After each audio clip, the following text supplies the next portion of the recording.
Universal Law, Natural Science and Philosophy by Walter Russell, SCOD, Lesson Number 21. The Walter Russell Foundation, Swannanoa, Waynesboro, Virginia. Copyrighted 1951 by Walter and Lau Russell DHH. Per thoughts of 14,111 hours and death. Take thou man's death away from him in this new day of man.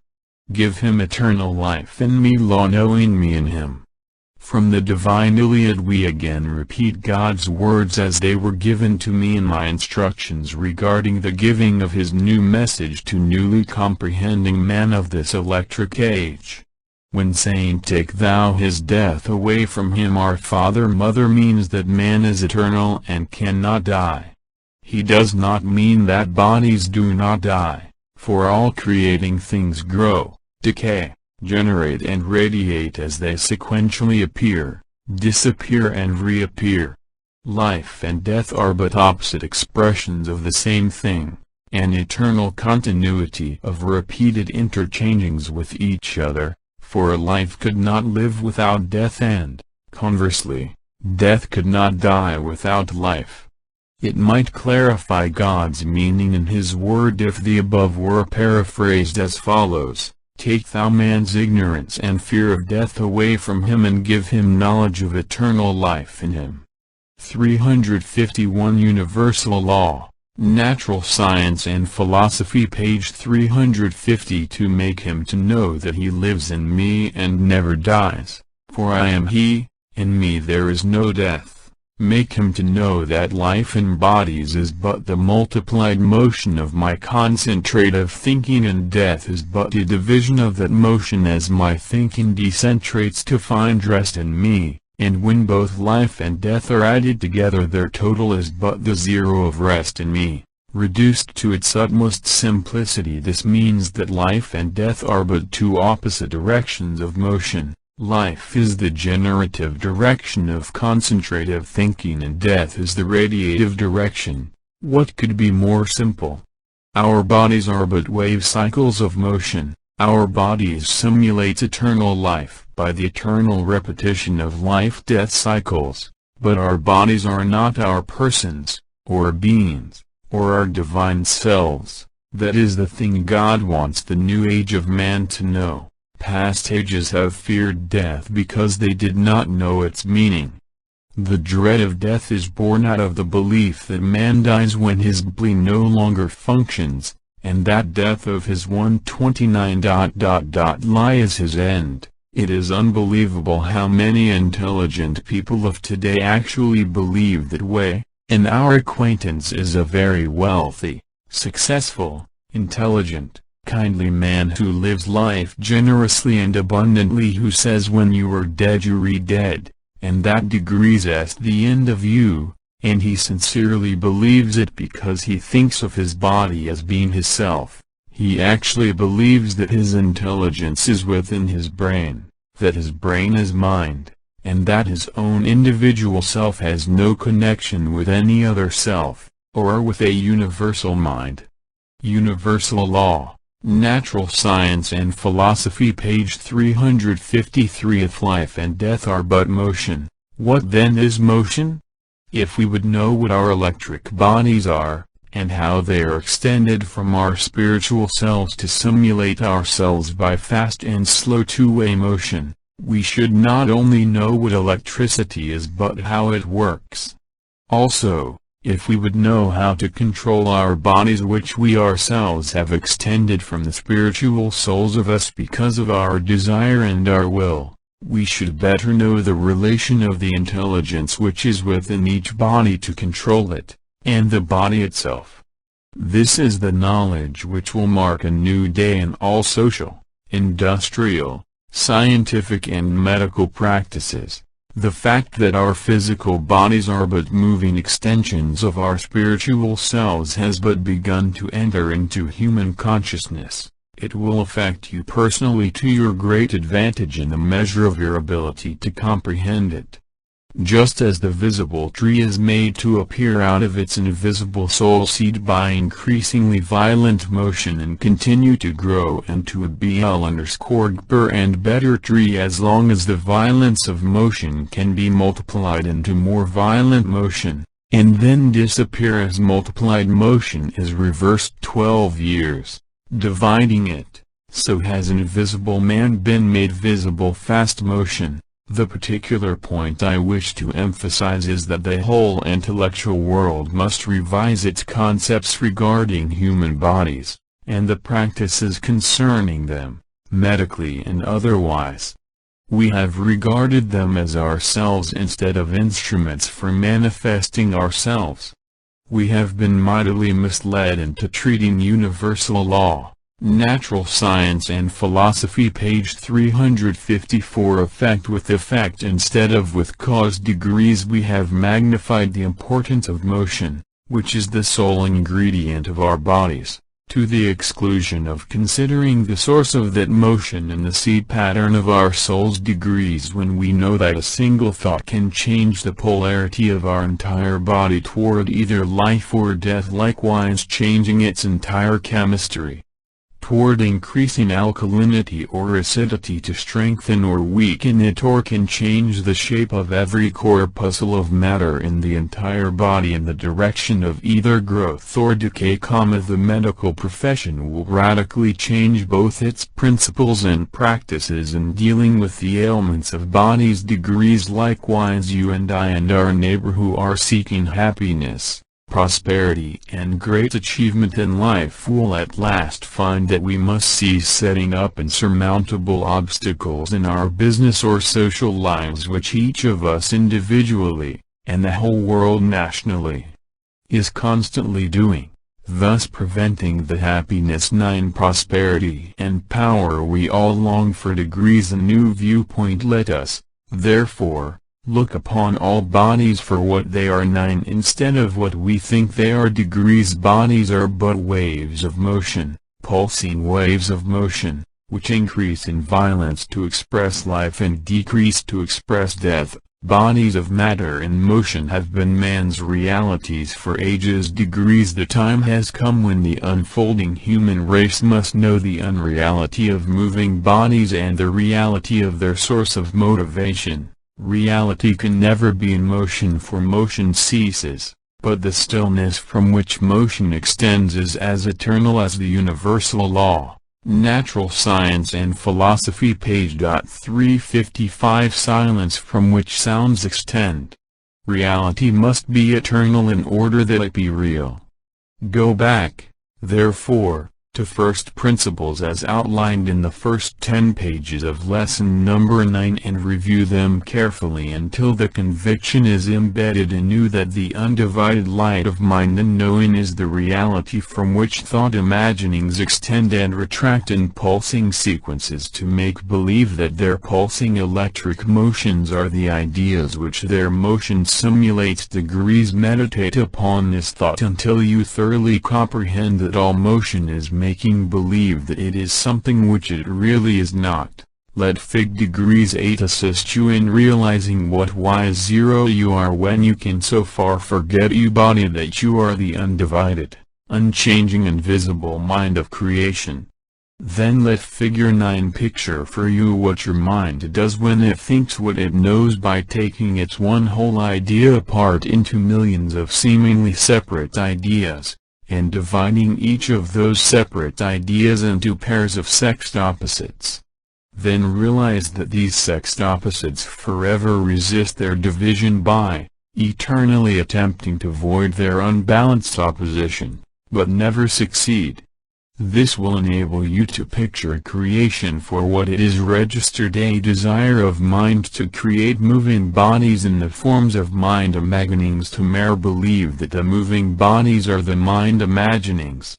This is accomplished by projecting them from the stillness of their source, followed by an equal desire to return those bodies to their stillness by cessation of motion degrees. If you will think of all those moving forms in Figure 9 which universal law, Natural Science and Philosophy page 356 emerge from the formlessness of the mind universe of rest, and then disappear into it. You will much better comprehend the pulsing heartbeats of creation. Degrees in simple words, creation is but an electric record of mind imaginings, but we should not be deceived into thinking that the record is that which created it.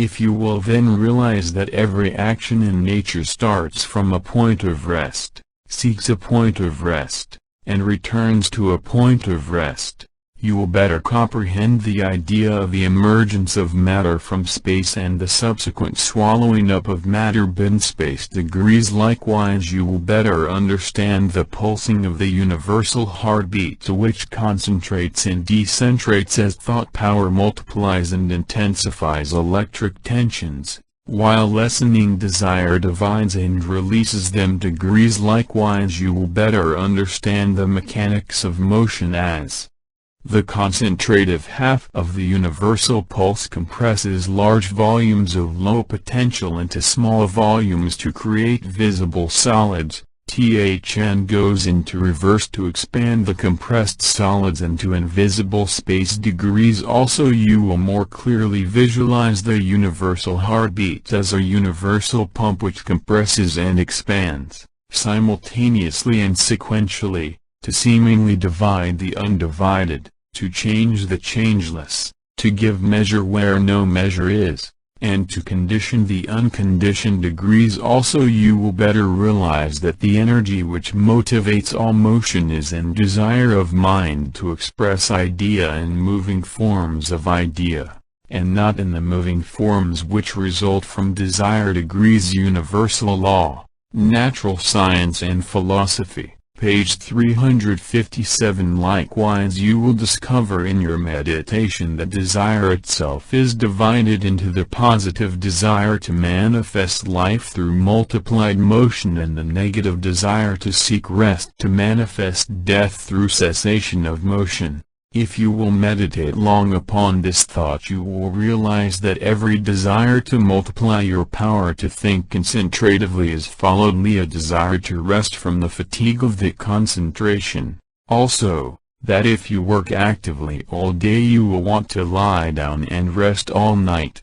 Then when you rest all night you are reborn with new life so that you can again work all day. In the preceding paragraph one have described the whole principle of life and death, and how each borns the other and is reborn from the other. Let us review it. You begin your day of manifesting life from a point of rest in sleep. Your day is filled with positive actions in building the product of your thinking. The energy which you have generated during the night while at rest is gradually radiated during the day until you have to stop at a point of rest because you cannot generate more energy. You have gradually grown so tired that you again have to lie down to rest and sleep for the night. Vigorous action and desire for work in the morning manifests the life principle. Relaxing and lying down to sleep at night from fatigue manifests the death principle. During the night of death the body is constantly generating to born life from death at the dawn of a new day. During the day of life the body is universal law. Natural Science and Philosophy page 358 constantly degenerating to born death from life when the night of life comes. To live is to polarize idea, to die is to depolarize it. You are forever dying as you live 9 and forever living as you die. Degrees every pulse beat of your heart manifests both life and death. Postulates and axioms concerning life and death. The direction of motion which manifests life is the inward radial direction which forever accelerates as it approaches its center of gravity. This is the positive direction which multiplies the power of light waves by compressing them into hot solid spheres. Degrees it is the centripetal direction of concentrative thinking which is the cause of gravitation. It is the direction of polarization which charges the body with increasing vitality. See Fig. 480. The direction of motion which manifests death is the outward radial direction which forever decelerates as it expands in space degrees. It is the negative direction which divides the power of light waves by expanding them into the coldness of space. It is the centrifugal direction of decentrative thinking which is the cause of rotation. It is the direction of depolarization which discharges the body by ever lessening its vitality degrees. See Fig. degrees 49. Light is in the stillness of the magnetic light of the universal equilibrium. Life is manifested in matter by dividing the universal equilibrium into _LL.RS of opposite conditions which we call life and death. Life and growth and generation are manifested in matter by gravitation degrees. Universal law, Natural Science and Philosophy, page 359. A centripetal force increases, poles extend to form spheres. As centrifugal force increases, equators extend to oblate spheres. Life and death are but increasing and decreasing motion. Universal law, Natural Science and Philosophy, page 360. Death and decay and degeneration are manifested in matter. Radiation, Lin, in bodies means increasing power of gravitational charge to pull inward from within to increase their polarization. Increasing polarization means increase of electric potential. Increase of electric potential means increase of the power of positive and negative poles to pull away from each other. Death in bodies means increasing power of radiational discharge to thrust outward from within to decrease their polarization. Decrease of polarization means decrease of electric potential. Decrease of electric potential means decrease of the power to polarize. That which man calls life and death is but increasing and decreasing motion. Increasing motion causes the gradual formation of polarized spheres which are two-way extensions from their equators. See Fig. 50. Decreasing motion causes the spheres to withdraw into their equators by gradual depolarization. See Figure 51. All bodies are electrical recordants of mind thoughts. Mind thoughts pulse in concentrative decentrative sequences which we call cycles. Life and death of bodies are but cyclic recordings of mind thoughts.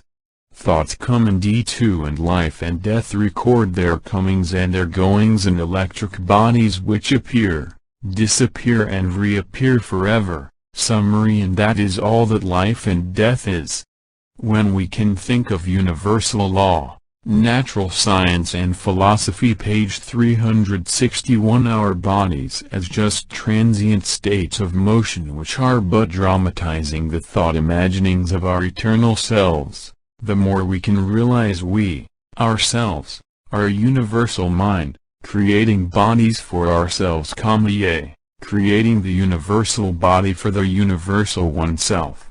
This is good to know, but that does not mean that our human emotions are to be avoided when bodies of our loved ones cease to continue their physical existence with us. When we grieve for loss of human companionship, we are fully justified in so doing, for no amount of knowledge should dehumanize us to the extent that grief should be reasoned away by knowledge. The antidote for grief, however, is knowledge. When we know that we cannot die, and that desire for body still continues forever in the eternal self of man, and that a new body will polarize from that desire just as surely as dawn follows night, we will then have an enrichment for our grief through knowledge, instead of misery and hopelessness due to ignorance of our immortality. The confusion which has made death so tragic and terrible has arisen from the belief that sensing is both thinking and knowing. A most common expression regarding anyone whose senses have ceased vibrating for any reason, such as sleep or anesthesia, is that such a one is unconscious. There is no such condition as unconsciousness. What one really means is that one's brain has ceased sensing, because of being depolarized. Mind is always conscious. Mind always knows and desires whether the body is asleep for a night, or for the longer interval of acquiring a new body. The mind of one can always become one universal law. Natural Science and Philosophy, page 362, with the mind of another, because they are one in essence and vary only as to the state of their respective unfolding, which is commonly termed individuality. When anyone asks that age-old question, "Can I contact my father or other loved one who has passed on?" they really mean, can my body contact their bodies? Can my senses contact their senses? Can I ask them questions about whether they are happy, or about a business problem? People who ask such questions do not think things through. The one who has passed on has not passed on. No, he still is, as he always has been, in the undivided universe of mind, but he has had a sensed electric body which belongs to the divided universe of change. When he got rid of that electric wave body, the electric sensing which belonged to it disappeared with it, except for the patterns of thoughts and experiences which became permanently recorded in his soul and seed. The senses are electric. They will not vibrate in discharged nor depolarized bodies, just as an electric bulb will not light from a dead storage battery. Mind cannullars contact mind, for all knowing is universal, but vital polarized bodies cannot contact devitalized, depolarized bodies. This is too early a stage in these lessons to expand this idea further at this point, for there is still much more preparation for higher concepts needed before the new thinking of higher concepts could be comprehended without too much strain. Degrees Universal Law, Natural Science and Philosophy, page 363. Suffice it for now to say that communion between mind and mind, whether of man and man, or man and God, will always be as it has always been, for the drama of creation is being played forever and forever. There is a plan and destiny in it, and you and I are actors in it, and God is the playwright. You and I are also the playwright when we know ourselves as undivided and unchanging, even though we need bodies to play the parts of the divided and the changing. Communion of mind and mind is in the timeless language of the light of all-knowing. We shall talk about this in future lessons when we quite thoroughly understand that there is something beyond the sensing of bodies which has no need of bodies, just as there are inventions to come as yet undreamed of. So, likewise, there are mental powers to unfold which are as yet undreamed of. The cosmic age, now dawning, is a far step in the unfolding of that in man which transcends his body. Degrees Conclusion. The following words of our Father Mother given in his message for the cosmic age of man will be food for your deep meditation while awaiting further unfoldment of the glory which is man. Again I say, I am the soul of universe of creating things. Degrees within a being is desire for manifesting being. Desire in me is soul in me. Oh, that which is soul in me desires to manifest in form through light. Degrees. Light extendeth from soul in me and returneth to soul in me, the extension and returning being two seeming lights of my universal law. Natural Science and Philosophy, page 364. Again I say, I am the seed of my unfolding refolding universe. Within my light all formless seed of planned idea are enfolded in 141 being at rest in me. Again I say, all things extendeth from me and returneth to me. From me all things are born from seed of thought in me, and born again with each pulsation of my thinking. There is naught but birth in imagining. There is no death in me, for endings and beginnings are one in me. Naught but life reacheth out from me, and naught but life meeteth returning life for rebirth in me. Wherefore I say, ye must be born again, and yet again unto that infinity of mirrored reachings which is 21/imagining. Thus is law one idea continued endlessly in imagined forms of my thinking. Thus is 243 one idea reborn as many ones in the multiplying mirrors of my light, forever without end. Again I say, the mirrored multiples of my thought images are but reflections of my imaginings. They are not me.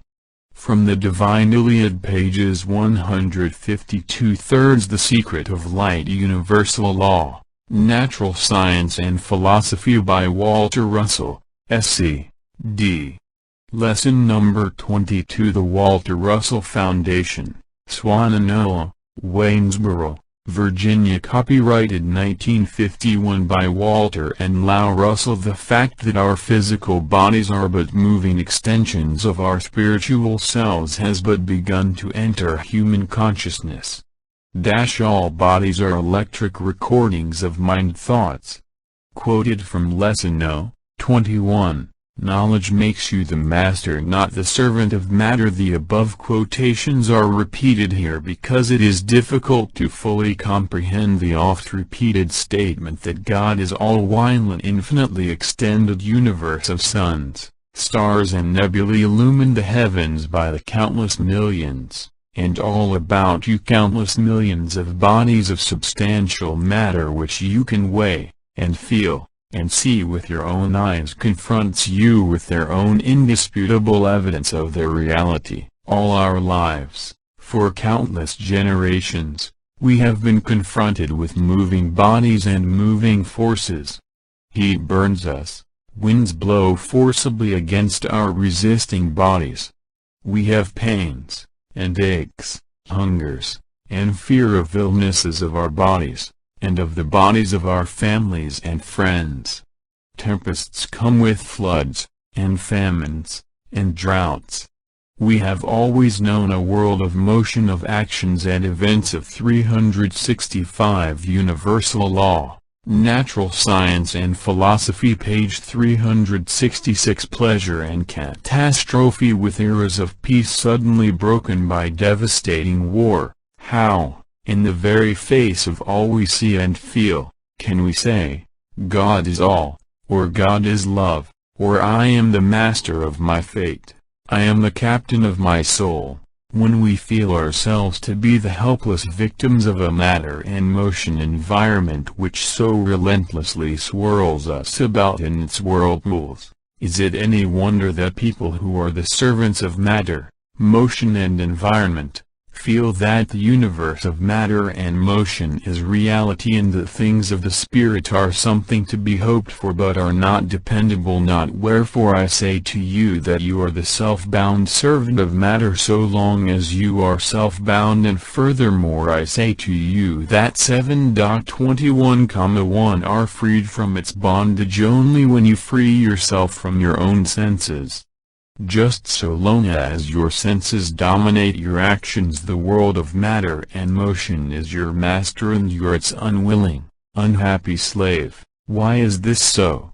It is because your senses are the same electric vibrations that your bodies are. Your body is not you, therefore your senses are not Y0U. That means that your body is dominating your actions. Your body is demanding that you work for it, that you give it what it wants, and the only things it wants are more sensations, more vibrations, more emotion, more possessions of material things for the body, more emotions for the body, freedom from slavery to matter, and the conditions of matter, begins with knowledge that the motion and matter of your body is universal law. Natural Science and Philosophy page 367 not Y0U. That is why I have so often told you that the supreme discovery of man is his self. Complete freedom comes only when you have actually come to know love. When you actually know what love is, you will not only know that God is love, but that you are love. When that day comes, you can then, as Jesus said and with as much authority I/31Y1 Father wrote, When that glorious day does come, you will have found the kingdom of heaven, for that is what Jesus meant when he said, "Seek ye first the kingdom of heaven." No man can have either prosperity, riches, power or happiness so long as he is but clay of earth, since clay of earth, bound by his body to forever work for his bodily needs. I have frequently said that material bodies simulate idea, but the forms of material bodies are not the idea they simulate. All the golden treasures of the material world are not what they make believe they are. He who possesses much gold and thinks, therefore, that he has the happiness which the possession of gold simulates, has but the go/d for happiness is not in the gold. Likewise, he who possesses power over other men has not yet attained happiness, even though he has the power of kings. Energy is in mind, not in matter. When you think of matter as reality, ask yourself what matter can do without the desire of mind back of it. Even your little finger cannot move of itself until you will it to move. Desire is in the soul seed of all things. Desire of the Creator polarized the universe into pairs of opposite conditions which pump bodies into the appearance of existence. Motivated desire. Universal Law, Natural Science and Philosophy, page 368. Will of mind created all things to dramatize idea of mind for just a little while, then will of mind tarts all quotated things back into the soul seed of its idea. They disappear, but will of mind still is. Will of mind creates all things by dividing idea and setting it in motion. Silence is divided to produce vibrations for just a little while, and when those vibrations cease, silence still is. Will of Y0 your mind created Y0 your body degrees. Desire anew in your conscious soul to have a body. Polarize the light of mind thinking which extended your visible, vibrating electric body from its silence, from its stillness, and set it in motion to dramatize the idea of you for just a little while. But when its vibrations cease, you still 75 LRE, that is what is meant by saying God alone is, or I am the master of by fate. I am the captain of the energy which created your vibrating body, extended from you, to create your body, and not from your body to create you. Examples of soul energy. Science reverses the above stated principle by postulating that the energy which creates matter comes from matter.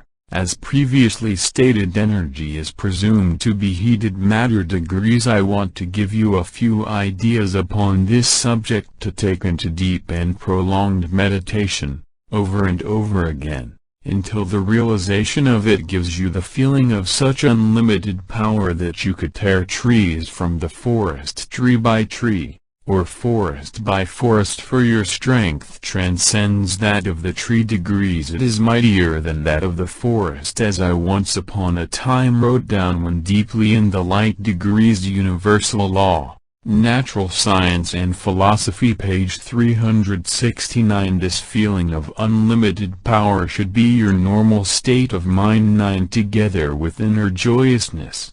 You should always come out of your meditations with that sense of tremendous power, the glory of self-expression, and a sense of supremacy over all material things. When communion with God gives you those God qualities, such a thing as failure, or defeat, or fear of facing any task upon earth, should be entirely eliminated from your thinking. That is the kind of being you should be. Consider the following idea. An Italian laborer can lift 30 to 50 tons of coal in one day, a shovelful at a time. That feat takes an enormous amount of energy. Where did the energy come from which performed that amount of work? Most certainly it did not come by conversion of the food consumed by the laborer into heat.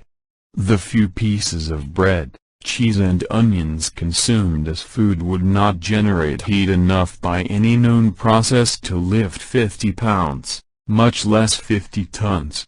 The food consumed is used to repair the body and replace its ever-dying corpuscles. Any residue is eliminated after normal replacements are completed.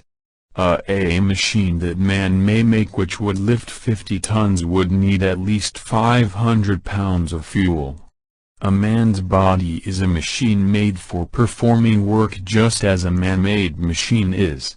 Why is it that one machine needs 500 pounds of fuel converted to heat to lift 50 tons while the human machine lifts 50 tons without needing any fuel at all?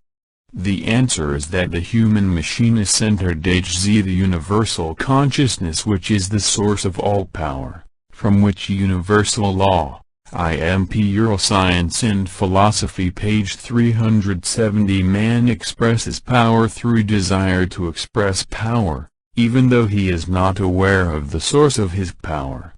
The man-made machine has no such motivating source of power, so an electric current is extended to it from a generator which consumes a tremendous amount of fuel. The machine made by man needs the electric current while man is the electric current. His heartbeat is connected with the universal heartbeat. The same thing holds true of an elephant or any other animal which is motivated by soul will. The elephant can move 200 tons of logs in a day. The half a bale of hay consumed by it is likewise needed for replacements to its body. Consider, likewise, the fact that you can lift your own body 10,000 feet above the earth to the top of a mountain, and back again in one day, because you are the universal electric current, and your power is limitless when you know it is limitless. If your power is limited, it is because you, yourself, have set limitations to it. Again, man is omnipotent when he knows his omnipotence. As a last example for your meditation, I would like you to consider the tremendous energy expressed in the vegetable kingdom by the desire of the forest to lift its thousands of tons up above the earth. In the soul seed of the forest is the mighty desire to manifest its power. Every seed of the forest is centered by that soul desire to unfold the pattern of its idea. Desire in the seed is electric current in the seed expressing its desire by universal law, Natural Science and Philosophy page 371, polarizing light to form its body. Those mighty tons of the forest are not lifted up by heat energy but by the alternating heat and cold of sunlight and cool earth. These are the two conditions which desire in the seed makes use of to polarize stillness of equilibrium into vibrating bodies. Desire makes its own electric currents, for desire of soul is the polarized thought power which creates your body and all bodies. Therefore I say again to you that God is eternal and naught else in the universe is eternal save God. Likewise, I say to you that you are eternal, as one with your Father and mine, when you know you are eternal. Also I say to you that you are the source of all energy with which you create the universal body. Furthermore I says to you that you center and control every cell of your body. If you are balanced in the light, every cell of your body is likewise balanced. If your thinking is unbalanced, every cell of your body takes on that unbalance immediately, and naught but balanced thinking can correct it. These lessons are leading her to comprehension of the fact that God actually is all and naught else exists. There is no material universe. Matter and motion do not exist. They appear to exist, but that appearance of existence is the great cosmic illusion. Even the senses which tell us that matter exists do not exist, for they are motion. And motion is merely the electric record of thought imaginings. If the Creator suddenly stopped thinking and imagining, this universal law, Natural Science and Philosophy page 372, entire universe of matter would suddenly disappear, for all motion and form are mind imagined, and all bodies are but electric thought pictures of mind imaginings. The effect would be like the ending of a motion picture play where all physical effects cease when the creator of the play stopped thinking it into form and motion. This universe is entirely spiritual. God alone is. This universe is a mind universe from which thought-imagined bodies extend to simulate the idea of mind. This is a universe of rest from which motion seemingly springs. God's knowing is undivided and unchanging. God's thinking seemingly divides the one idea of God's knowing into many moving forms which seemingly change. As God's thinking seemingly changes, the cosmic illusion, all bodies in all the universe are but waves of motion which in themselves are only seeming. There is no such thing as motion or substance. There is but illusion which we sense as motion and substance. If this statement amazes you, it is because you do not yet comprehend God's lenses and mirrors of light by means of which He creates that illusion. I will make these clear to you later on. But in the meantime your senses see very much motion in a cinema picture, yet you know that there is no motion there. You fully understand that the illusion of motion in the cinema pictures is caused by sequences of stills superimposed upon each other, each succeeding one being of a different pattern. If the patterns were all alike, there would be no illusion of motion. Universal Law, Natural Science and Philosophy, page 373. God's cinema then s pattern constantly because God's thinking changes constantly, but as changing only seems. Likewise motion only seems. Later in these lessons, when you will know more about God's plan, you will understand His great illusion quite fully. Suffice it for now to say that everything which seemingly happens, unhappens simultaneously, to coin an expressive word for better understanding. You, and every moving thing in nature, are walking constantly into a mirror of yourself. As you appear you simultaneously disappear, but the sequences of it deceive your human senses, giving a feeling of continuity which is not justified.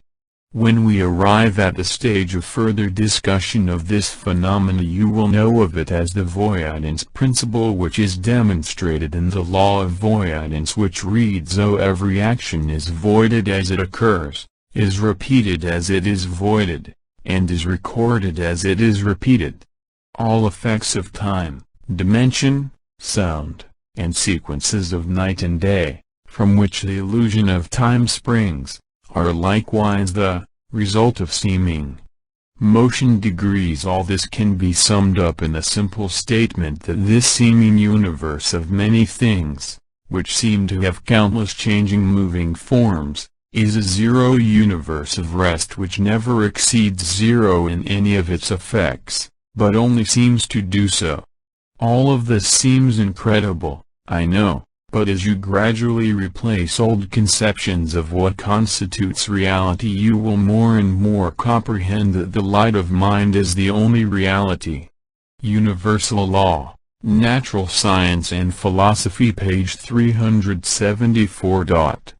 You can readily understand that when all motion in your body ceases, it disappears, just as the whole universe would disappear if all motion ceased in the universal body.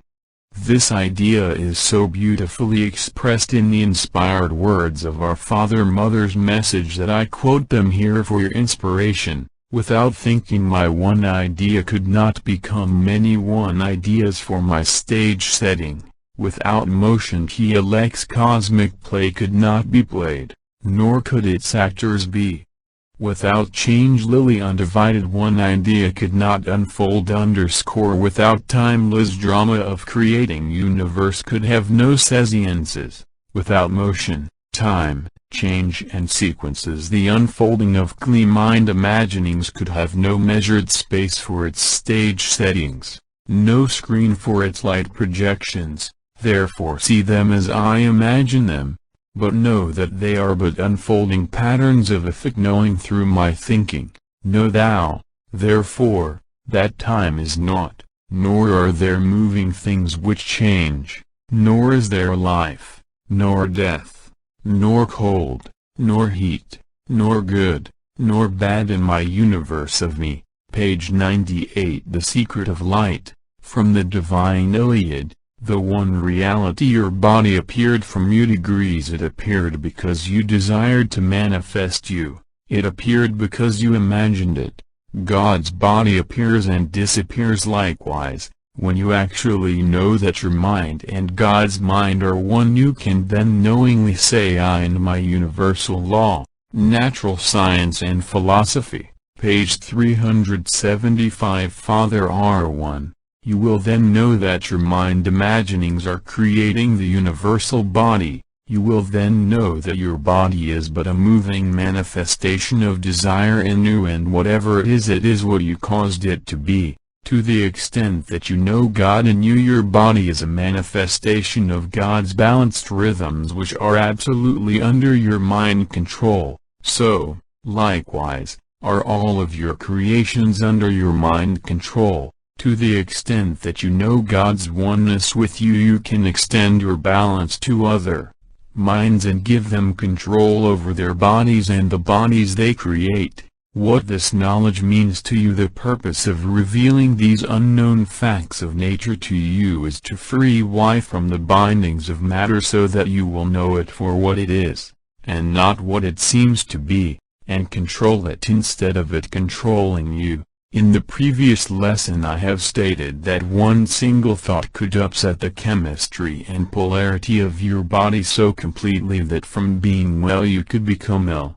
You need no further proof than that to convince you that your body is the electric record of your thinking. If you work all day at something you very much dislike, you become very tired. The polarity of your body weakens in its power to divide the poles of your body cells. Even a little depolarization of all cells degenerates your bodily vitality. Whereas you could work all day with intense joyousness and feel even more vitalized at the end of the day. Universal Law, Natural Science and Philosophy, page 376. The reason for this is because ecstasy is the continued, normal, unchanging state of God's mind, and the more you can reflect that ecstasy, the more you can keep the polarity of your body at its maximum generative power. Likewise, the divisions of desire for action, followed by an equal desire for rest, if properly balanced in your thinking, and emulated in your body, will multiply your vitality tremendously. Multiplied vitality through the manifestation of love brings with it the fullness of physical expression. Every deviation from balanced expression of the love principle destroys bodies in the measure of that deviation. Violent anger, for example, can sow its deadly seed of cancer in a perfectly healthy body.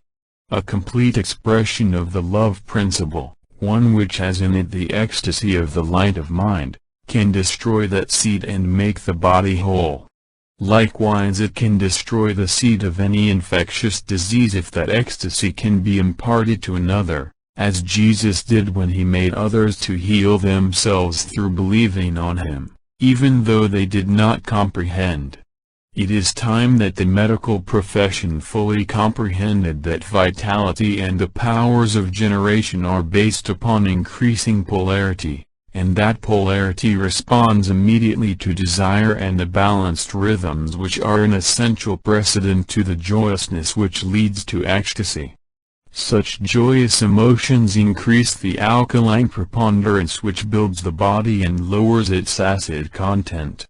Conversely, any cynical or unkind attitude which does not Universal Law, Natural Science and Philosophy, page 377 express the love nature of God lowers the polarity of every cell in the body and increases its acid content to a destructive percentage. To control matter first control self. God said, Behold, I am in all things, centering them, and I am without all things, controlling them. The nearer you can come to feeling yourself to be that center of stillness from which all things extend under your control, the more you can control your own body to its perfection of health, strength and beauty. No matter what you must do in life, do it joyously. Whatever work it is, put love into it. If you do put love into it, you will find love given to you by it.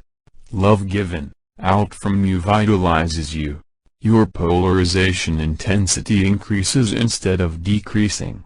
If you do not like your work, it gives back to you what you give to it. You become fatigued and devitalized. Whatever situation you find yourself in, master it by giving love out of yourself to it, for that is the only way to master it. If you give aught but love, it will master you. There is no task which manifests God which is not beautiful if you make it so, for beauty is not in any task, it is in you. If you have to sweep the floor, do it gloriously. The floor must be swept. If it falls to you to sweep it, do it perfectly, with love, and it will bless you. A joyous attitude of mind from love given out will prolong your date of maturing, lengthen your life, and make your thinking universal law. Natural Science and Philosophy, page 378. More brilliant and keen to the day of your passing degrees. Joyousness is the great insulator from the toxins which arise from unbalanced thinking. Degrees. New thinking for doctors, chemists and metallurgists. When will the chemist ever learn that the same unbalanced conditions which cause violent explosions in his elemental compounds cause violent explosions in the human body under similarly unbalanced conditions? The chemist and metallurgist full well know that when they find pure cube crystals in any elements, they find the stability of absolute balance in such crystals. And when they find distorted cube crystals, they full well know that unbalance and interchange between opposite pairs is the answer to that distortion. When will learned men of science, especially in medicine, understand that distortions due to unbalance in elemental bodies have the same basic causes that distortions in human bodies have? Human bodies are composed of these same elements, and both are electric recordings of mind thinking. Therefore both must obey the same inviolate laws of balanced degrees. This principle of unbalanced interchange is being manifested upon a world scaled by the greeds, hates and fears of neighbor by neighbor, and nation by nation, which have been released into this thought wave universe during the last 35 years. Just as one individual destroys his body by depriving it of the balanced polarity which love gives to bodies, so can nations, or the whole world, destroy its civilization by the various kinds of cancerous disintegrators which hatred breeds. Degrees with such universal law. Natural Science and Philosophy, page 379. Hatreds come miscegenation, licentiousness, sadism and infinite cruelties. The consequent loss of the best blood of all nations depolarizes entire nations. During this last 35 years even the morale of nations has decreased as their national polarity has decreased. The whole human race is facing its utter destruction as a whole, just as countless thousands of individuals are likewise doing by preferentially practicing the principles of greed for their own selfish ends.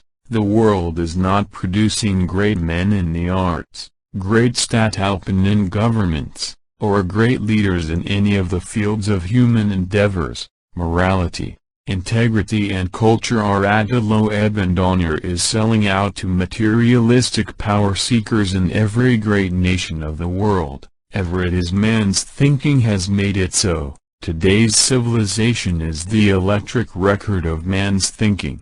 It is the record of sense desires, not spiritual ones. It is the record of fears and hatreds in mankind, not of love. Much of the world will be self-destroyed, but not all of it. The first cosmic age of man is about to dawn into the light of its new day. Millions of bodies have been sacrificed and many millions more will follow them into the grave. but love will come into the hearts of men and the world will be transformed by love into another stage of its unfolding. That is why God sent his message into the world for man's new day, and that is why God timed the delivery of the message Universal Law, Natural Science and Philosophy page 380 to the period of man's great self-chastening, and that is why you who are ready for the message are the seed to sow it in the hearts of legions of men before the end of the coming years of 1953,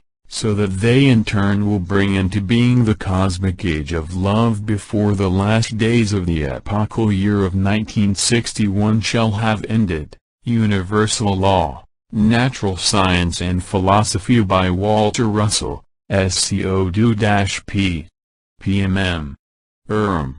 Lesson number 23. The Walter Russell Foundation, Swannanoa, Waynesboro, Virginia. Copyrighted 1951 by Walter and Lau Russell. Confusion of ideas regarding spiritual and physical. Before entering the second 6 months of clarification of the relations between the light of the undivided magnetic universe of mind knowing and the divided universe of mind thinking, it is well to summarize and review the preparations for better understanding which the first 6 months have covered. Degrees in so doing we will enter the second half of the study course with less confusion. There have been so many teachings based upon blind reasoning, so many theories based upon misunderstood mental and physical experiences, so many misconceptions of God and mind based upon sensing, that it is well to so vividly define these relations from a scientific basis so that all guessing will be entirely eliminated from future comprehension. The confusion of ideas and theories has arisen because of the imp of penetrating the veil of the invisible universe of mind knowing through the senses of the body.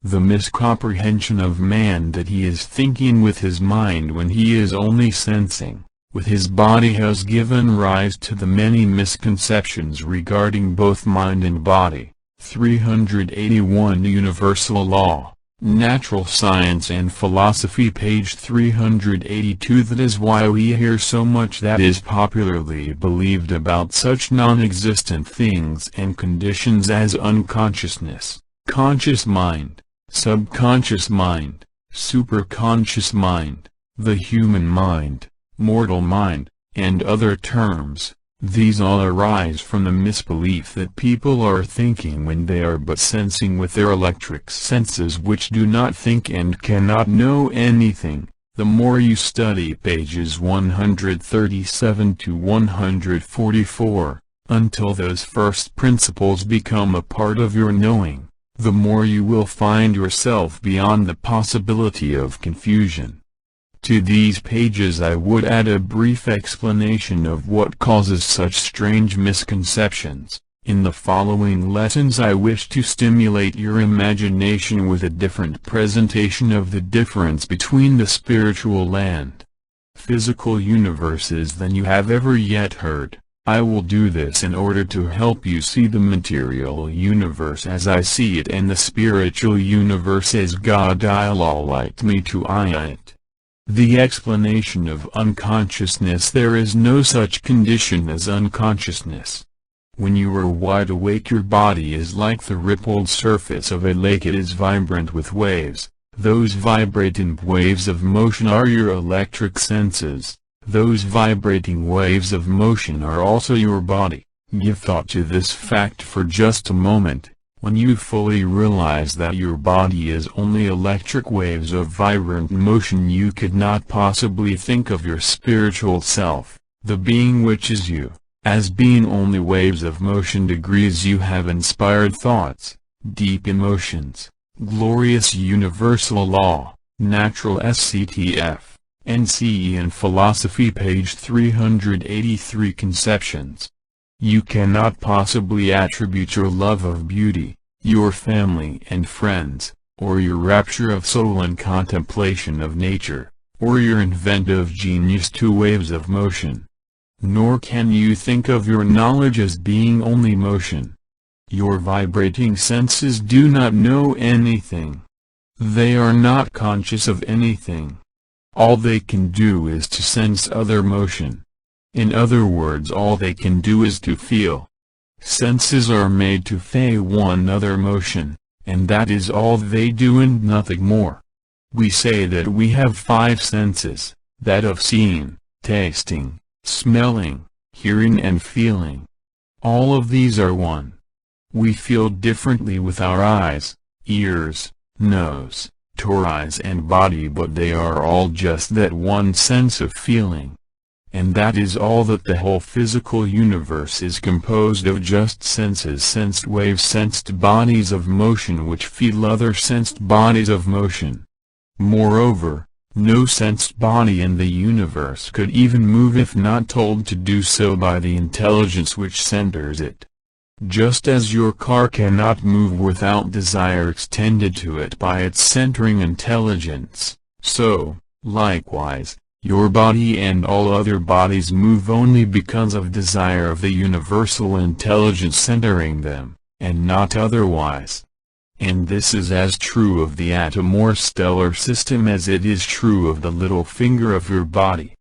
Your senses are the intercommunicating system of your body. They all feel each other's motions. They are all extensions from a central switchboard which is your brain. We have before stated that our brain does not know anything, for it also is but motion. Our senses send messages to each other through the brain. The senses of the whole universe likewise send messages to all universal law, natural science and philosophy, page 384. The rest of the universal body through the centering nerve ganglions of each atom in the universe, for the entire universe is but one intercommunicating sensed body, each atom of it being centered by the universal intelligence which created it and is controlling it. For ages people have thought that the sensing of one state of motion by another state of motion in one's body is thinking, instead of just merely feeling. Sensed feeling of motion by other motion has no relation to thinking whatsoever, for thinking is a manifestation of knowing. As sensed matter cannot know anything, it cannot, and does not, think. If the senses of man could think, or have knowledge, the human race would have had such discoveries as the flame, the wheel or the boat, ages and ages ago, for the senses could feel as well then as they do now, but thinking did not begin in man until the dawn of consciousness. Likewise the senses of animals can feel as well, or even better than humans, but animals do not invent or discover laws, processes nor principles in nature. Animals reason, just as men do, but reasoning is but weighing one effect of sensed experience with other effects which arise from our sense of observation. What we mistake for the mental action of thinking is purely an electric awareness of motion. It is not consciousness at all. Nor is conscious mind aware of motion, for it does not even know of it. Electric awareness is the awareness of one sense of motion another sense of motion, and that electric awareness ceases. Universal law, natural science and philosophy, page 385. When motion ceases, the whole universe is wired from every point in the universe to every other point to transfer any sensation anywhere to every other where. If, for example, your body is in balance with its environment, which means if it is comfortable, you cannot sense that fact because the senses will not vibrate in an equilibrium. When there is no sensation, the nerve wiring of your body is dead. You must be unbalanced, or uncomfortable, before the senses will vibrate to tell all your other electrically sensed nerves that your body is cold. That electric awareness then causes you to get a coat for your body. Or if you are hungry, or wet, or fall out of balance, your senses will immediately vibrate, but not otherwise. A great deal of concentrative energy is expended to keep your sensed body vibrating sufficiently for you to be electrically aware of either your body or its sensations. That is what I mean by saying when you are wide awake your body is like the rippling surface of a lake, vibrant with wave motion. When you are asleep, either from fatigue or from an anesthetic, your body is no longer vibrant with wave motion. The waves lie down to rest because they are depolarized. Wakefulness is a polarized condition which induces strong electric current. You sleep when your senses become too fatigued to vibrate, but you do not become unconscious. As I before stated, there is no such condition of the mind as unconsciousness. You do not say that your tooth is unconscious when anesthetized. Mind is unchanging and unconditioned. The thinking of mind. Universal Law, Natural Science and Philosophy, page 386. Changes but thoughts of mind are not mind. Thoughts are motion and mind is still. Thoughts manifest knowledge but thoughts are not knowledge. The silent harp string has in it the soul of an idea. The vibrating harp string gives that idea a body which you can hear as sound. Sounds are sensations. All bodies are sensations. When the sound vibrations lie down to rest in the equilibrium of the harp string, the idea of that harp string is still there in the silence from which the sound sprang. You can still know the sound but you cannot sense it. Subconscious and superconscious mind. These terms are commonly accepted terms by practically all metaphysicians, writers, workers in the arts, psychiatrists and others who give thought to human mental processes. There are no such conditions as either subconscious or superconscious states of mind. The confusion of ideas which born such concepts arose from the mistaken belief that sensations of the body were mental. Body sensing has been mistaken for thinking. So when the electric current which caused sensations in the body weakened sufficiently to reduce the body's electric awareness of motion sufficiently to deaden, or stupefy the senses, people concluded that they were unconscious because their bodies had lost all awareness. Consciousness is the state of knowing. There is no activity in knowing, but there is activity in thinking. Mind is not stratified into sub or super layers. Mind is universal.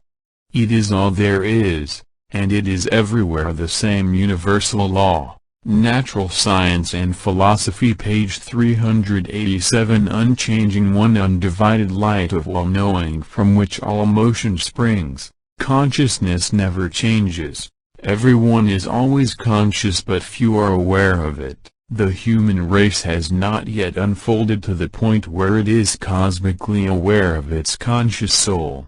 The supreme hope of mankind. It is my desire to close this first half year of these lessons by climaxing all that has gone before with some ideas for you to give deep thought to for the unfoldment of your own higher powers. I am mindful of the fact that the reason that you are studying these lessons is because you are very far ahead of the masses of mankind. You have had sufficient cosmic awakening to have generated within your spiritual self an intense desire for the light of all-knowing which will transform you from the human, animal stage of unfolding man, whose body senses have been preponderant in dominating your life, to the divine cosmic being whose soul will be the absolute master of your body sensing. Your awakening to the light of love will awaken your brother to the light. You are the light of the world. You are the savior of man from himself. I want to point out to you the fact that the whole human race has become divided into two groups: a renascent few of the many whose ascension is toward the light, and the decadent millions whose descension is toward the dark. The world is undergoing the agonies of a cataclysmic rebirth from body sensing to mind knowing. You who are becoming aware of your soul will become the seed for saving the human race from its universal law, Natural Science and Philosophy page 388. Healer plunge into the darkest of all of its dark ages since the dawn of consciousness in man. Degrees civilization has been self-destroyed many times during the past 6,000 years, and is again being self-destroyed, and all for the same reason: selfishness of bodies, and desires of bodies for sensations of bodies. Civilization can be reborn only through love of mind expressed in brotherhood of bodies. Degrees. For thousands of years men have been hurting each other to gain something for themselves. They have not yet found out that they cannot hurt another but can hurt only themselves. The reason for the present decadence of the human race is because of the accumulation of the self-punishments resulting from the continued hurting of man's own self by himself, while attempting to hurt other men. Degrees. Empires are being disintegrated because of man's attempts to gain happiness, wealth, power and prosperity for himself by destroying the happiness, wealth, power and prosperity of others. New empires are attempting to be built by destroying other empires. Empire builders have themselves created their own destroyers. Degrees. To live by the sword is to die by the sword. Empires are not only being destroyed from without, but from within. Degrees. Graft and corruption are rampant in governments. An era of unprecedented crime is undermining our own country as termites undermine buildings. Nations which were built upon crime are being destroyed by crime, nation by nation and man by man. That which man gave to man is being re-given to him in his own image. Universal law. Natural Science and Philosophy page 389. There is deep decadence in all the arts. Beauty has been replaced by ugliness in painting and sculpture. Culture is at a lowering ebb all over the world. No great men are being produced of such majestic standards as those great geniuses who have given us our present world culture. The great destroyer of unfolding man. The supreme tragedy of this age is not alone in its wars. Wars destroy the best blood of a small percentage of whole peoples, alcohol, but tobacco and other drugs are destroying an extremely large percentage of men, women and teenage children of the whole world who are slaves to the slow mental and physical poisoning of nicotine and other drugs and narcotics. For a whole century this decaying process of man has been growing upon so huge a scale that it is now rated as one of the 5 greatest industries of the world. The great danger in the use of such drugs as tobacco lies in the ignorance of people as to what such drugs are doing to them. What drugs are doing to the human race. Awakening man is unfolding in the direction of his spiritual, divine self. A small fraction of the human race has already been sufficiently illumined with the light of God awareness to deeply desire to live in the light and know its ecstasy. To these few of the many, soul will absolutely dominates the matter which is their bodies. These few are finding the kingdom of heaven within their consciousness and can know its heavenly rhythms by being enabled to completely forget their bodies. Forgetfulness of body and command of body by soul will, is the point. 1.2. Achievement of the mystic and the G+- who knows universal law. Natural Science and Philosophy page 390. The ecstasy of the divine light. Degrees. It has taken millions of years and countless reincarnations for the unfolding of cosmic man to that high stage where he can sever body sensation from his consciousness to the extent that he can be entirely freed from domination by his sensed body and master it his own soul. Millions upon millions of humans have already arrived at that very door to the kingdom of heaven who are now closing that door by becoming enslaved by their own bodies through nicotine, that simple, seemingly harmless, but insidious and treacherous slow-acting drug which is closing the long-sought door to the light for countless millions degrees. People who habitually smoke cannot either forget or rule their bodies. Degrees. Drug addicts are ruled 122 their bodies to the exclusion of soul awareness, except at rare intervals when just the right amount of drugs balance their chanted normality for a few moments in intervals between the action and reaction cycles of the drug poisonings. It is claimed that smoking does not injure the body physically. Degrees. That is not true, for it causes innumerable injuries ranging from stomach ulcers, lung and throat affections, to cancers and heart weakness. But that is not important because of the first. The body is not importance. The important fact is that smoking gradually depolarizes the thought processes to such an extent that time cycles develop in which the body periodically demands nicotine to stimulate the brain cells. Degrees. Then the body demands another cigarette. Universal Law, Natural Science and Philosophy, page 39 - Some smokers' bodies demand only 6 or so cigarettes a day. Others demand 1 every 20 minutes. Degrees. These become chain smokers who have lost practically all soul will. Degrees. Chain smokers are body slaves to a drug. He who would deny his slavery to nicotine may prove his freedom from it by asserting his will over the power of nicotine. Degrees. Not 1 in 1,000 long-time smokers ever succeed in proving their own willpower over nicotine to be greater than the power of nicotine over them. That fact of body slavery is the important thing for any man to ponder over who is in search for his own soul and its dwelling place in the high heavens of God 2's light. Man is divine. Degrees. He is the Son of God when he knows he is unregistered. Booth can never know it through body sensing. He can only know it through the ecstasy of inspiration while in the light. Eternal Man is omnipotent, omniscient and omnipresent, but the body of man is but sensed clay and has neither power nor knowledge. Just so long as man is but sensed clay, he is but sensed clay and no more. The human race is seeking the kingdom of heaven through the Spirit. Degrees. The inner voice of God is always directing every man to the door of light, but so long as man is but sensed clay he cannot hear that inner voice. Degrees. Therein lies the tragedy of man's suicide of the spirit. High. The use of drugs. Habitual users of nicotine and alcohol so effectually change the polarity of their bodies that they more and more effectually shut out the inner voice as they suppress spirit in favor of universal law. Natural Science and Philosophy, page 392. Ino.oft1mo1.1. Kmem.rorpo01.wumpuasaw 0.0.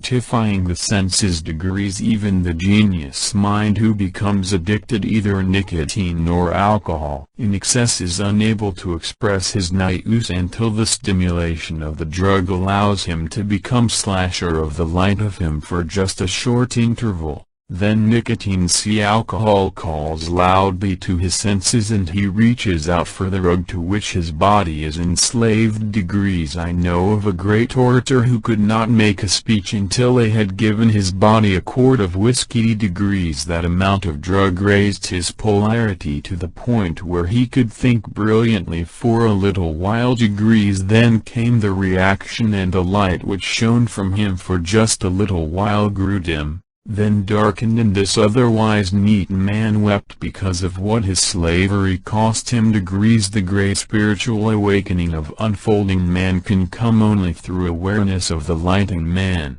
Alcohol and nicotine, taken into the body in sufficient quantities, change one polarity so much that the normal body polarity is lowered to an artificial one, and prevents any user of such drugs from manifesting God in him except during those ever-lessening intervals when the drug stimulates him enough to allow him to reach his artificial normalcy. Degrees. For brief moments he may even look upon the face of God and create inspired art while momentarily free, but those moments ever lessen as the bonds of slavery tighten to tear him from his high throne of the spirit of eternal man to again become but sensed clay of earth. Degrees God's word and his message are so clear and explicit upon universal law, natural science and philosophy, page 393, this subject, that we will write them here for your deep meditations. For I say that man who senses but clay of earth in him is down to earth as clayed image of earth. See laved images of my imagining, who know not me in them are but dwellers of earth's dark. To sensed man the doors of my kingdom are self-barred 12, wide darkness, until the light of me in him is known by him as me. Until then he is but moving clay, manifesting not me in him, while sensing naught but moving clay of him, knowing not the underscore glory of my light in him. Wherefore, I say to thee, exalt thou thyself beyond thy sensing. Know me as fulcrum of thy thinking. Be me as deep well of thy knowing. From the Divine Iliad. p. 59. The secret of light. Conclusion. Life is an eons-long journey to search for happiness. Happiness in man is an emotion which springs from love. To find happiness man must find love. The journey of life is for the finding of love. God is love. When you find God you find love. When you find God you find the kingdom of heaven. When you find the kingdom of heaven the purpose of life has been fulfilled. All else is added unto it.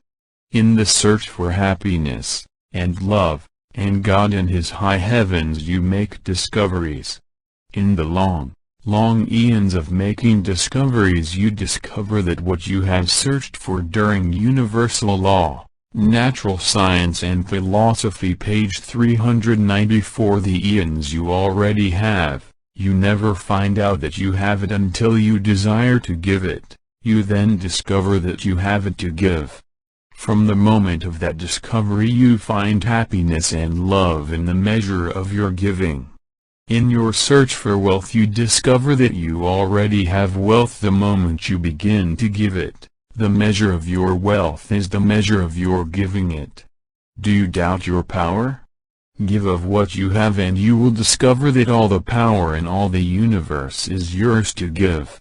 It is at the moment of your first giving that you discover your omnipotence. You have searched and you have found. Countless millions are also searching but have not yet found even the path to the kingdom. A new dawn of unfolding man is breaking. Millions of searchers for the kingdom of heaven will die while searching for what you have found.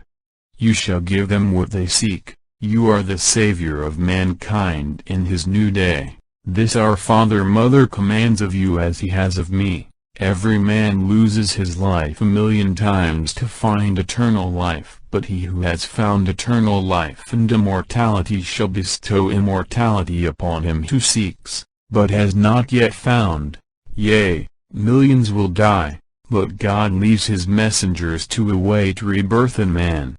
The long journey of man's search for the light will forever continue, and the light of love will ever await the coming of man into his knowing of the light, but the agony of that awaiting shall be man's alone. Universal Law, Natural Science and Philosophy by Walter Russell, S.C. D. Lesson number 2-1. The Walter Russell Foundation, Swannanoa, Waynesboro, Virginia. Copyrighted 1951 by Walter and Lau Russell. Questions from students. The few questions that filter in from the many students are proof that so many of you are finding that all questions are answerable in the light. Further proof that substantiates this is to be found in quotations from glorious letters from students who write in effect, "There was a question I planned sending in, but I did as you suggest and meditated upon it within myself. The next day I discovered I knew the answer, and now it is as clear as crystal." Over and over again we read in your letters how questions were answered from within, and we are made happy equals very happy equals, for we know that this means our beloved students are unfolding in the light of all-knowing. We find, however, that when questions do come, the majority have a frustration keynote in them, which in their essence means, how can I be a success in life, be prosperous, have many friends, be happy? Frustration plays a big part in the making of unhappy lives. Such questions relating to personal selves so far exceed questions concerning desire for greater knowledge of universal. 395 Universal OU, Natural Science and Philosophy, page 396. Things that we are taking a few which are typical of all of them, and devoting this entire question section to giving a constructive answer which is intended to encourage and inspire those who despair ever reaching their desired goals. Degrees. Many of these questions relate to my own life, such as how do you get in to see the big men of the world, like presidents of the USO and of big industries, without effort, while I have to pull all the strings I know of and only get in to see the underlings? And how do you get so many portrait commissions from great people so easily, while I have to go to great effort to get unimportant ones at low prices? Because of these many personal questions which infer that I must have some magic way of getting important commissions, or unlucky perhaps, I shall be personal in answering them and state the principles which have given me an abundance of everything for which I sought, and in the measure of that desire for them you will find, in my attempt to give you the principles upon which I founded my life's desires, the one most conspicuous fact that I never sought, or desired, anything whatsoever for myself, neither possessions, nor money, nor friends, nor power, nor even the important sculptural or portrait commissions which have been so generously bestowed upon me. Every great happening in my life has come to me unsought for by me. God sent them. The surest way to prevent you from getting anything for yourself is to seek it for yourself. Degrees. That which should be yours will surely come to you. If you analyze my answer to these questions, you will find that all of my success in life has been based upon putting the universal law, natural science and philosophy, page 397, love principle into daily practice by applying it to every act of life. Degrees. Wherever I have practiced it and knowingly worked with God's law of love, God always gave it to me in the measure of my desire, and abundantly. But when I ever violated that law, unthinkingly, or because of being pressed by seeming necessities, that which I sought did not come to me. Degrees. Herein follows the few typical questions, based upon frustrations. Question. Degrees. How can I climb to the top in our factory from the lowly position I now occupy? And how can I overcome my inferiority complex which keeps me there? Question. Degrees. How can I apply the laws you teach to my personal life to make friends and keep them, to cultivate charm of manner, to attract love and make people want to know me? Question. Degrees. I am terribly lonely. Degrees. I do not seem to know how to make friends. Can you tell me what to do? Question. Degrees. You say that God will give whatever we desire. I believe that in principle, but no matter how much I desire things, pray for them and try to live, not work out for me. What is question? You say that right to be wrong. What is mine will come does not seem to. I am a salesman. I work harder and many more hours than other salesmen and barely fill my quota, while others work much less and double their quotas. Degrees. My wife has to work to help out while the wives of others selling the same things have servants and good clothes. Degrees. Could you explain your success by giving some personal examples which apply to your principles?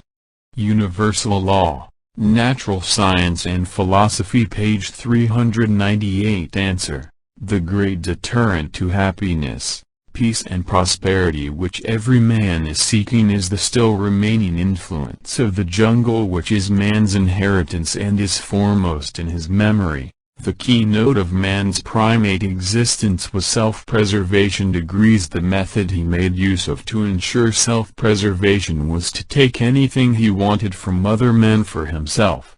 The whole keynote of man's past ages has been self. The individual self. His whole desire was for self alone, and still is. The whole keynote of cosmic man of future ages is the universal self, which means a full realization of the brotherhood of man equals as one and of unity with God as m. Man must now learn that he must lose his own self in order to find the universal self. The basis of cosmic man's desire is to give of himself for the universal self. In him the individual self is lost in the desire to give service for the whole of mankind to the exclusion of self, to utter forgetfulness of self. In the above you find my answer, in principle, to all of the questions asked regarding personal success. Now let us take this principle apart and analyze it. Let us show how it works by example and analogy. Let me thus show you how it worked for me, for my whole policy of life has been based upon selfless service for the universal self as a whole, and it has worked for me just as it works for all others in the measure in which they place service to all men before service to self. Analysis of principle. If I could put the above into a few words which might be universal law, natural science and philosophy, page 399, called a life policy, more life patterns such as a businessman forms as his business policy. The following would depict that policy. But you must bear in mind that a policy is something which is decided upon for strategic reasons, whereas this life pattern of procedure was my nature. It was not just planned. I loved the world which I am, and desired to serve it with love by giving more than was expected of me. I desired to be worthy of serving the world. I desired to excel in all things. I set no limitations upon myself. I knew that I could do whatever I desired to do. As my desires were boundless, so were my powers to manifest them limitless. I sought no reward, asked no favors or intercessions in my interest from any man. I worked knowingly with God and knew that I need not ask for reward, or favors or advice or intercessions from any man so long as I gave of myself to all men. To demonstrate how this principle actually worked, I will briefly tabulate some of the major happenings of my life to show how true it is that what is mine shall come to me. To quote a familiar saying, as a prelude to this statement, it is well to explain that when I say that God sent to me the great happenings of my life as he does to you, I mean that God is law, so when you or I become law, be obeying it. That actually means that God sends us that which we have desired, in the sense that I and my Father are one. I myself sent them to myself as you likewise do. Universal law. Natural science and philosophy, page 400. Conversely, if I do not become law, I violate it. God then withholds my desire until I do obey it by becoming the law. In the same sense that I and my Father are not one, when I am not law, I myself have withheld my desire from myself. Early in life I excelled in music. I gave all of myself to it so joyously that the neighborhood marveled and came to me. Men from the car barns across the street sat at my dooryard. When I thus gave love out of myself to the world, and they gave me of their love, and quickened me.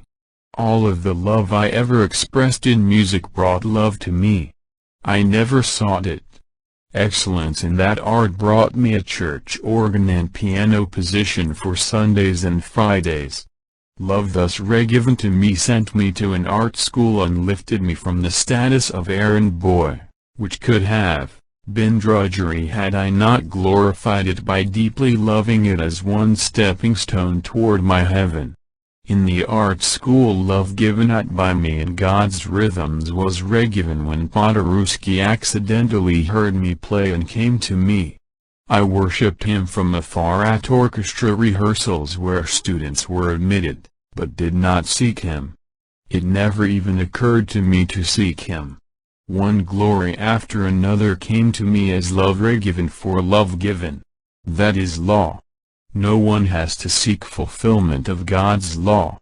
No one has to seek reward for manifesting God's law. No one need ever ask help, or intercession of others, in manifesting the law of love. Zero love given is always re-given.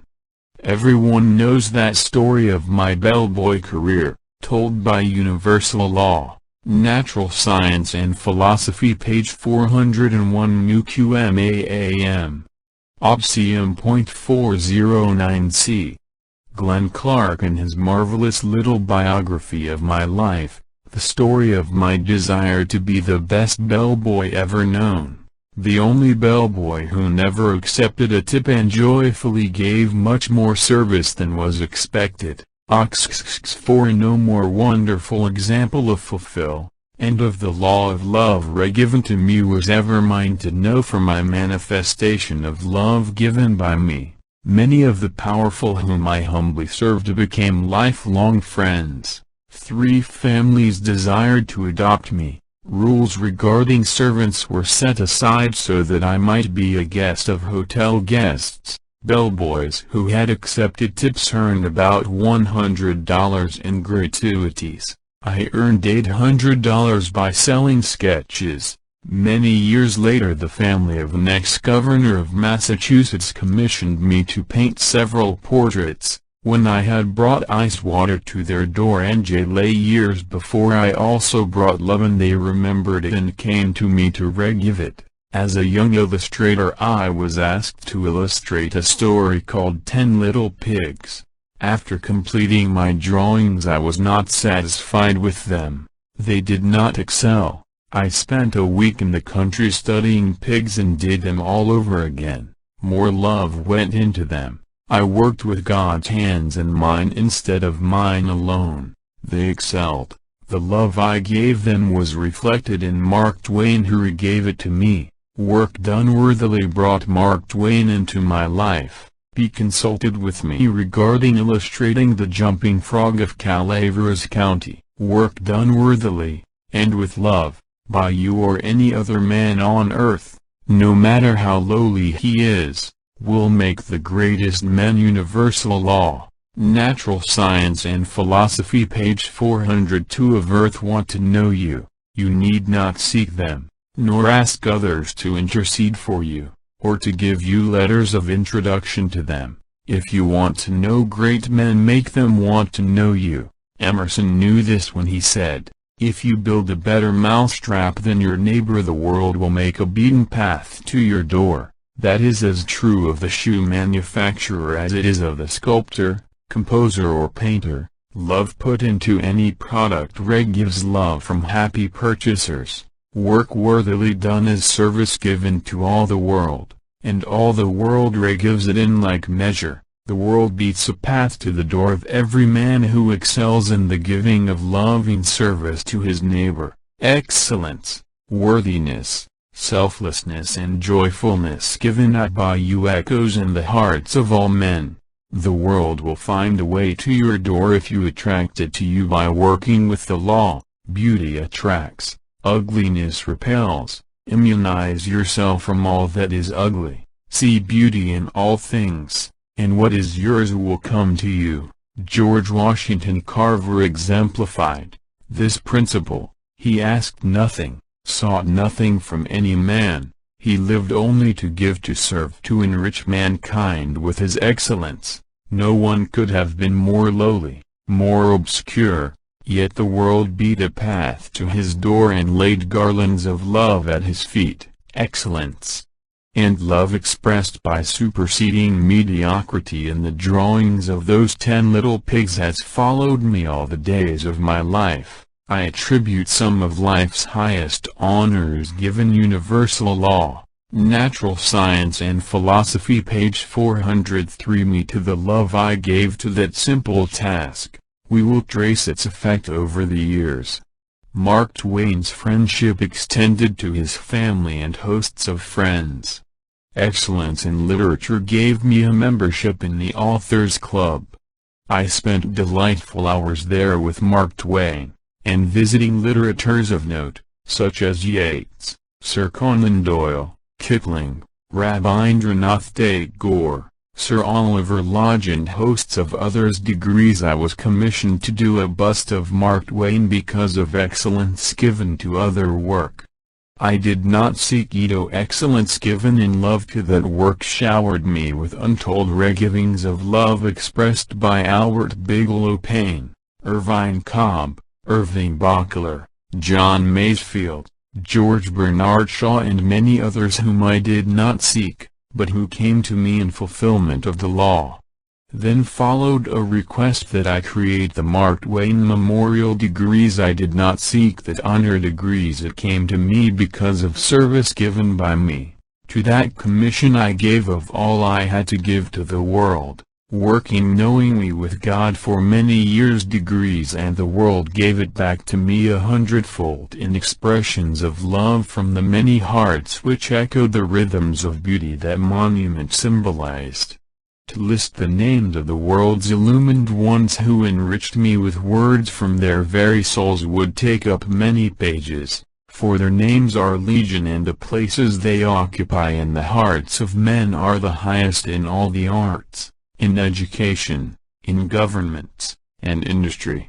Included among them were the presidents of 17 leading universities. Franklin D. Roosevelt, President of the United States, said Universal Law, Natural Science and Philosophy page 404. To me, 7 sculptors have failed to make the masterpiece of me which I hope to see. I believe that a man who could create such a spiritual portrait of Mark Twain as you have, would be the one who could make a masterpiece of me. Will you do it? This exemplifies the workings of the law. Degrees. Every sculptor in the land had used every influence he could bring about to receive such a commission. Senators and others in high places had been asked to intercede for them, but I never even thought of asking that of anybody, knowing, as I knew, that what is mine will come to me, but it can be mine only through having given its equivalent to the world. That brings to my mind another similar example in which another President of the United States, Theodore Roosevelt, sent for me, saying, "Your portraits of children are the most beautiful I have ever seen. Will you paint my children?" And Mrs. Degrees Roosevelt. This commission opened the door to other opportunities for self-expression which have not yet reached their climax. It also gave me 3 years of association with one of the greatest spiritual men in American history. Degrees. But even this honor arose from another one which preceded it and proves that every action of giving never ceases to repeat its effect, accumulatively, forever. Degrees. During the years that I gave to child portraiture, my desire to excel in everything I ever gave out from myself drew the attention of thousands of lovers of beauty to my work. Degrees. Newspapers devoted whole pages of pictures to them, and every portrait of a child I painted drew requests for so many more that I had to limit. Universal Law, Natural Science and Philosophy page 405. Them to guard against any lowering of standard, excellence, and the recognition of love extended to my creations, brought to me one of the most glorious experiences of my life. A very famous editor, Edward Bok, of the Ladies' Home Journal, who later built that beautiful Bok Tower in Florida, published a page of my drawings of children and commissioned me to select the 12 most beautiful children in America. This work excited intense national interest all over the country and enriched me by thousands of new friends whom I met all over the country. My offers of commissions at that time would have taken several lifetimes to complete. It was this work, however, which prompted the then President of the United States to honor me. Again I say that the giving of love is as certain to be re-given as that day will dawn from the night. It would take many pages to enumerate the many demonstrations of the inevitability of the workings of God's law of love wherever I put it into action, accompanied by my intense desire to excel in everything I did.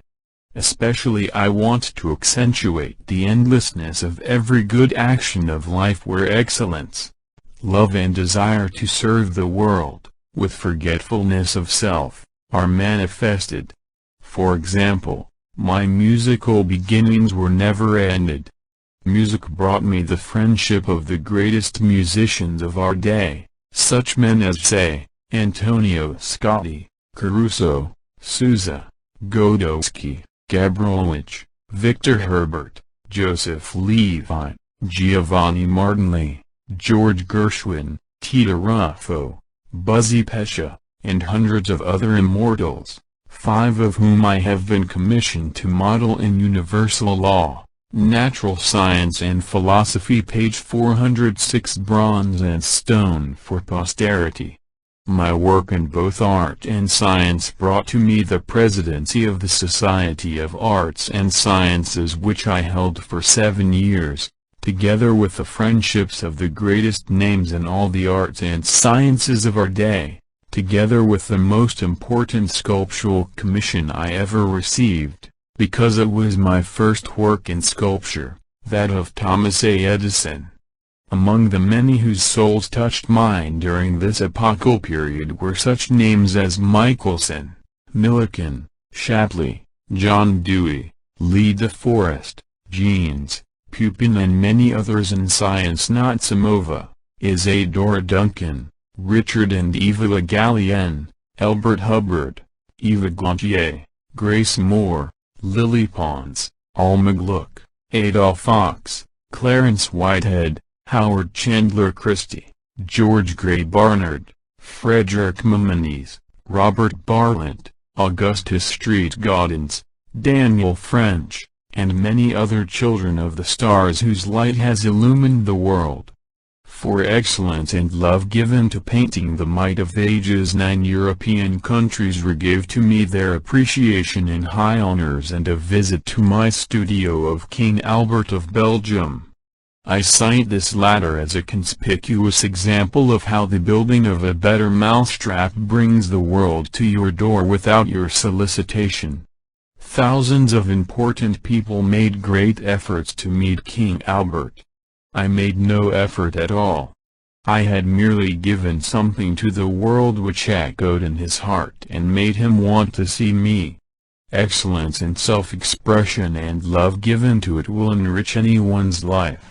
Even in sports, my 2 outdoor sports of Universal Law, Natural Science and Philosophy, page 407, horsemanship and skating, carried this principle into effect. In skating I won many honors and medals, including being nominated international judge for the Duke of Connaught figure skating trophy held in Ottawa, which brought with it the honor of being the guest of the Duke and Duchess of Devonshire at Government House, and of leading the Grand March with the Duchess at the final carnival on ice in the palace grounds. In horsemanship I trained Arabian stallions and sold them for as high as $15,000 degrees. It is the love which you put into out-of-door sports which vitalizes you, not the exercise. For without love the exercise reaches only the clay of you. Degrees exercise with love reaches your very soul and vitalizes you with the power which 12Y211A and ecstasy alone will give. Degrees. Conclusion. There are many who say to me, but I am not extraordinarily gifted with genius for anything. I cannot do great things. Then do little things in a great way. Until you can do great things in a great way, little things, even the building of a better mousetrap. Little things such as putting love into your cooking, into your conversation, into your very attitude as you walk through life, and into your every dealing with your neighbor, I say again to you that if you put love into anything you say or do, love will come back to you in the measure of your giving degrees. Witness, for example, what the ground gives to you for the love you give to it. There are those who say to me also, I am lonely degrees, I need the love of a wife equals or of a husband, and it does not come to me. Universal Law, Natural Science and Philosophy, page 408. The love you await is searching for you as you likewise are searching for it. Keep on giving love and your love will come to you, as you are likewise nearing it every moment. Believe this until you know it. In your meditation desire it and vision your companion in all things coming to you, and you, yourself, walking out to the horizon of your vision to meet that one. If you are manifesting God by serving mankind, you cannot do it fully alone. Destiny mates everything. Degrees, pairs of opposites divide the undivided. Destiny is always fulfilled if you and your loved one work together with the law which fulfills it. God's plan calls for fulfillment of all manifestations of the law. Degrees, you must, however, manifest the law before its fulfillment to perfection. And the law says that you are never to seek anything for yourself as self alone, but for your universal self. Degrees, when you have learned how to lose self-desire to find versality in giving fully of yourself to God for the fulfillment of His purpose, then your desire will come to you. I know whereof I speak and allow also, for we both visioned each other on our horizon, and mutual need gave us to each other after we had both fully learned that lesson of selflessness of desire for each other as individual selves.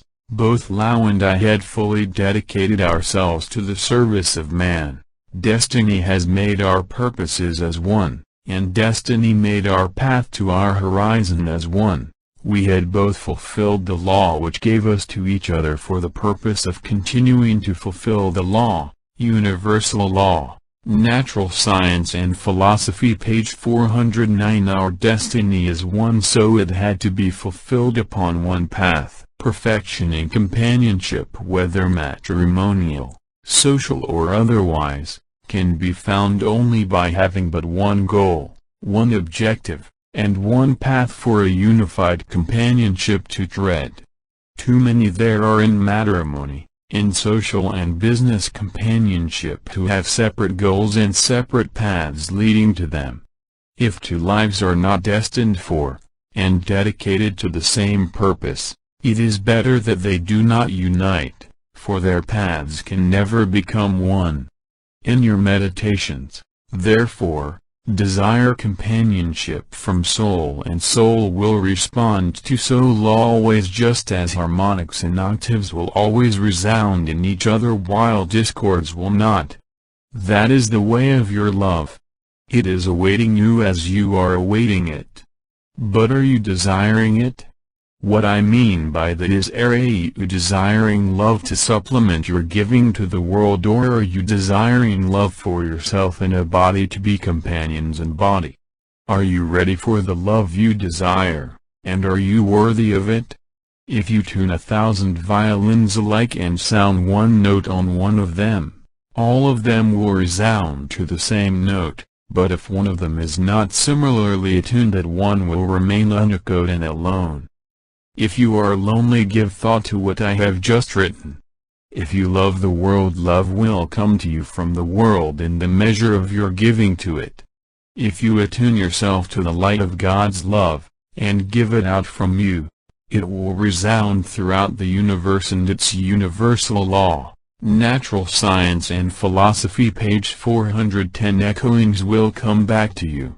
Conversely, all the love given out by all the world will resound anew, and you will know its ecstasy. When you have unfolded to that point of knowing the kingdom of heaven in you, all else will be added to it. That is what I mean by telling you the story of how all things I desired have come to me only after I had learned that I already had all of my desires within me by laving them out from me. After Lao had learned that fully and I had learned it fully, we both went expectantly and knowingly to our horizon and found each other waiting there. What was ours had come to us, for we had become ready for it. We had become worthy of it. Excellence proved itself, selflessness proved itself. Worthiness proved itself, just as my own had always come to me unsought, in the measure of my giving. So, likewise, the greatest of all life's treasured gifts of love came to Lao and me to follow the one path to the light and thus illumine the way for all who desire the light but cannot find the way to it. Swannanoa, Waynesboro, Virginia. Beloved friends, your sharing of your unfolding comprehension of the light of all-knowing through your study of these lessons has been our greatest joy these past 6 months. Degrees. You are now midway in your 12 months study of the underlying principles of God's great universe. Degrees. Knowing from your letters how great has been your self-unfoldings, I know you will never again view passing events in the old way through your senses, but will more and more take them within and view them with new comprehension based upon knowing, as you are now recognizing the simplicity of all things, and are passing your inner knowing on to others. We know you realize how difficult it is to tell the story of creation simply. Degrees. An editor once said that the simplest story in the world is the hardest to tell. Doctor has 1,000 times said that God's plan is the simplest story in the world. For whatever phase of creation you talk about, you say the same thing in every respect. He so often says that there is nothing beyond the Divine Trinity, and that can be fully told in 3 minutes. Degrees. That is why, just after his illumination, he thought he could gather the scientists of the world together and tell them the basic principles of creation in 3 minutes. If you analyze these 24 lessons given so far, you will see that we have not stepped outside of that principle in any respect. We have told the same story many times, varying only the words to fit different phases of the same thing. Degrees. Lights flash from the many facets of a diamond, the lights being all one, likewise the facets of the diamond being one. Therein lies the immense difficulty of telling this supreme story simply, for behind the scientific principle of the Divine Trinity is the love principle, which is the hardest thing in all man's unfolding to teach to him. 20 centuries ago the Sermon on the Mount told the story fully, but 20 centuries have passed and the story of love has only begun to seep into the consciousness of but a small percentage of mankind.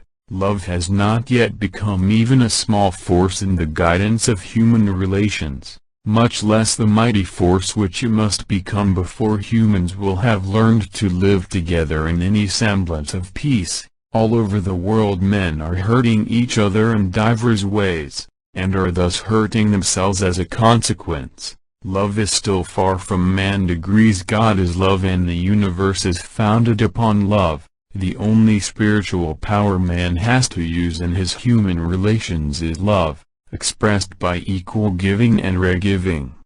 And the only physical power he has to use is the manifestation of love as expressed by equal interchange of motion between the opposed pressures of gravitation and radiation, whether in the electric current or any other manner of interchange between the two opposites which divide the equilibrium of God's light into the two moving lights of matter in motion.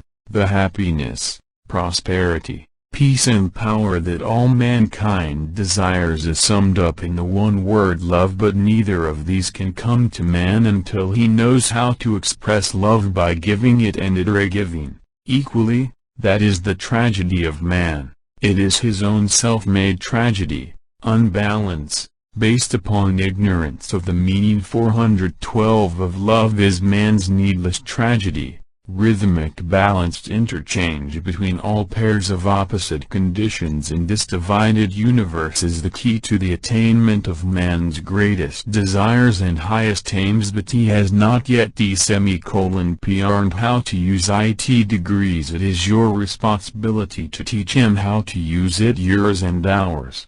Eons pass with love ever awaiting, but only a very few have arisen above the agony of awaiting and have been transformed through new knowing. That is why this simple story is so hard to tell, for the practices of man's eons pull so hard toward the clay of him and the desires of his body that the very noise of its vibrant motion drowns out the ecstasy of the inner silent voice which ever awaits the hearing of inner ears. Degrees. That is why Doctor has often almost despaired of ever being able to tell it, to ever put into words that for which there are no words. It is with great rejoicing that we can now put it into words, for the message long needed the love and knowing which was fulfilled by our working together to give to the world as one person treading but one path, one deeply illumined path to the light. Man in the mass knows practically nothing about man. He has but begun to rise above his sensing to think and to know. His has been a physical universe. He has hardly touched the edge of his vast powers. His senses advance him physically like a strong stimulant. They give him many comforts and new sensations for the hours of his release from drudgery by his many new inventions. Instead of using his released hours for cultural advancement, he uses them 413 for more sensations, for more new sensations. In past days of less leisure, children studied music and other arts. Fairy tales and romance fascinated them. They idolized Tennyson. Parents read good books, attended concerts and the opera and held cultural gatherings. Children now want noise, and still more noise as they shift radio and television dials to find more stimulation for their senses, and parents do the same things in a more grown-up manner by adding drugs to produce new sensations. We are not creating great men as we have done when culture was on the ascendant. The world has no use for new Tennysons, or Beethovens, Schuberts, Mozarts or Angelos, or the great painters, sculptors and writers of 50 years ago when the great decadence began, which preferred to hear Beethoven syncopated and God's beauty of form distorted. Let us not be disheartened, however, for the purest of lilies arises from the blackest of mire. Out of decay of all things comes rebirth of better things. Desire for love, peace, happiness and prosperity is in every human heart, but the edge of the jungle must still be cut away to free man from its dark. All down through the ages the whole of mankind has been uplifted just a little at a time by a very few who brought just one message to their fellow man, the message of love, and each time that message came into the world it was lifted up just a little, a very little at a time. But man in the mass has still not yet unfolded into the light sufficiently to reverse his practice of taking and substitute giving, or replace sensing with knowing. 414 We recognize this great cosmic love in our daily letters from you, for never a day passes that we do not read such words as the following. We bask in this ray-giving, and now joyous experiences meet us at every turn. We walk on air, knowing that we are known by what we are. This whole activity has blossomed from the insistent demands on the part of others, and we find it a real joy to help others to gain the same understanding they see in us. We see in all of you the help that God promised would come to deliver the message, for we know that by just being, you are giving forth the light of love. And those seeing this new light in your eyes will pause to wonder and inquire, for all men want their own to come to them. Love is the answer to all things, not what men have called love in past ages, for that was for the senses only, but love of God, which is the ecstasy of soul, bringing balance to all relationships, be they marital, social or business, and having love we know that our own has already come. Next month you shall go farther into the principles of cosmic knowing, every lesson a step nearer your final goal of well-knowing. Do know that our love is with you, step by step. Go forward with courage, knowing that in all the world there is only one, the universal one. My love always, Lao Russell.